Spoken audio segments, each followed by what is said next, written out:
Okay, let's just start back here from the top. Okay, because I forgot to turn on Spain's recording. Okay, sorry about this, but just we want to make sure we get everybody's happy. Okay, so we had 4 views from on Spain on YouTube yesterday, which is good. We have a little over 5 million cases for Spain, COVID-19 cases, 87,368 deaths. And this doesn't look good, but it remains to be seen whether or not it really is good or not. Okay, uh, the question is how many of these people were vaccinated here? That's the question. I don't think anybody wants to ask or answer. The question is what's the distribution by week and by month? Okay, by day, by week, and by month. Okay. Now here's the good news. Spain's COVID-19 deaths are currently below the 2020 COVID-19 deaths. And there's a very good chance that Spain will not pass the 2020 COVID-19 death numbers in 2021. So we go over here now. Now we come over here to this current year's number. Okay, you can see that Spain's cases spiked on January 25th at 93,822 before falling all the way back down to here. To the to the under 25,000 group.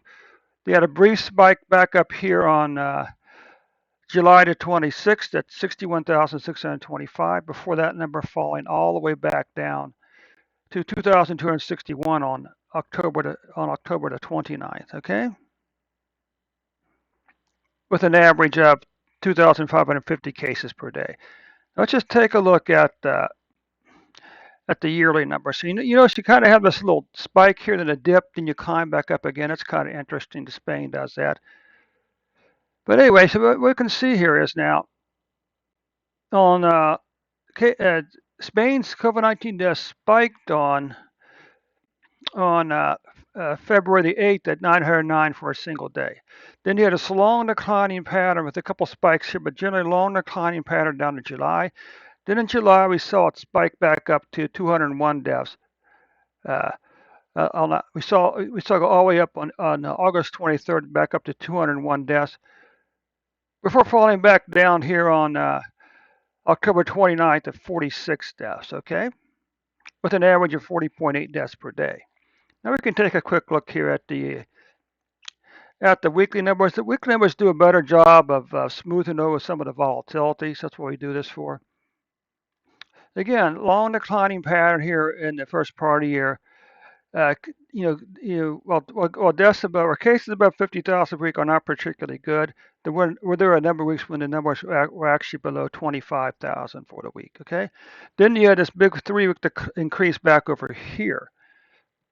Okay, but then again, almost as fast as these cases increased, they began to fall again, falling below 25,000 for a week here. What about deaths? Well, you can see, this last spike in the first part of the year in deaths was not as big as the previous one back over here. Plus, you had this long declining pattern down into here into deaths. Okay, so this is why your deaths for 2021 are so low. All right. Then you had a little bit of a speed bump right here. Some people might attribute that to Delta variant, or some people say, well, these are people who weren't vaccinated. Well, we don't know. Do we actually know those two things for a fact? I don't think so. So what about monthly cases? Well, here's the good news. Uh, October was the third month in a row that Spain had a decline in COVID-19 cases. Okay. What about deaths? Well, look at this. They had a 1, 2, 3, 4, 5 month in a row decline back here, and then in August they had a 2-month decline. September and October's month saw a decline for COVID-19 deaths in Spain. Okay, in Spain. All right. So that does take care of Spain's report for today. Let's just go ahead and